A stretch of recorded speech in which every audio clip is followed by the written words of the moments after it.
Now, a few months ago, we featured a Chenin Blanc from the region of Stellenbosch in South Africa, made by a great boutique winery called Blackwater. Now, here is another Chenin Blanc, which is made in a very, very different style, and it's very sort of cool to compare the two. This wine hails from California, from the Santa Ynez AVA of the Central Coast, not far from Santa Barbara, and it's made by a really fantastic and completely awesome winery called Field Recordings. Now, this is a boutique wine in the most literal sense of the term. This is made in tiny quantities, 200 cases here, so this is a very rare wine and very hard to come by.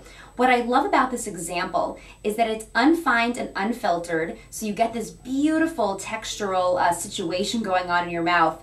And it's also very, very mineral driven. So you get this beautiful, lively minerality on the palate. I also get a lot of Meyer lemon fruit. It's very puckery and zesty, and this is just a fantastic food wine.